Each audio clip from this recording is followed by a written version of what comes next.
मैं एक इंसिडेंस बताना चाहता हूं कि 2018 में हम लोगों ने, जैसे ही आदरणीय प्रधानमंत्री जी ने डिफेंस मैन्युफैक्चरिंग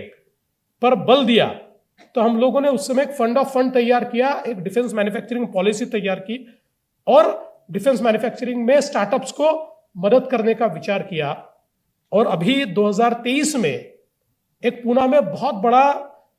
हमारे सेनाओं की ओर से एग्जीबिशन लगाया गया था। हमारी सेनाएं अलग अलग बड़े शहरों में एग्जीबिशन करती है और एग्जिबिट करती है हमारी अचीवमेंट्स को, और जो बच्चे हैं उनको सेना में आने के लिए एक प्रकार से आकृष्ट करती है।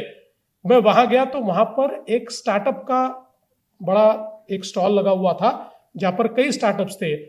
और जब मैं थोड़ा जल्दी में था तो निकल रहा था, तो एक व्यक्ति दौड़ के आया, उसने मेरा हाथ पकड़ा और कहा आपको मेरे स्टॉल पे आना ही पड़ेगा। मैं गया स्टॉल पर,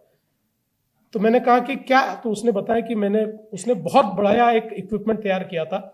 उसने मुझे जानकारी नहीं थी, उसने मुझे जानकारी दी कि जो फंड ऑफ फंड आपने तैयार किया था डिफेंस में, उसके भरोसे मैंने यह स्टार्टअप तैयार किया और अब मैं इस तेजी से आगे बढ़ रहा हूं कि शायद मैं यूनिकॉर्न में एक प्रकार से परिवर्तित हो जाऊं, इतना मैं कर रहा हूं। एंड ही टोल्ड मी कि ऐसे मेरे जैसे 200 स्टार्टअप्स ये महाराष्ट्र गवर्नमेंट के फंड के कारण जो अपना डिफेंस का स्पेस है इसमें तैयार हुए हैं। तो मुझे लगता है कि इसमें हमारा कंट्रीब्यूशन कुछ नहीं है, हमारे युवाओं में ये ताकत है, वो कर सकते हैं। उनको केवल एक एनेबलिंग एनवायरनमेंट हमको देना है। कुछ एनवायरनमेंट एकेडेमिया देगा, कुछ एनवायरनमेंट गवर्नमेंट देगी, और साथ में मिलकर मुझे ऐसा लगता है कि निश्चित रूप से जो मंत्र आज हमको हमारे शिक्षा मंत्री जी ने दिया है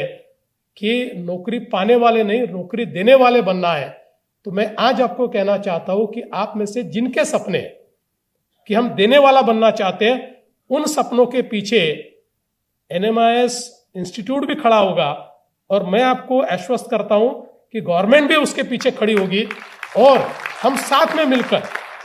इस इकोसिस्टम को इस प्रकार से इंक्यूबेट करेंगे कि निश्चित रूप से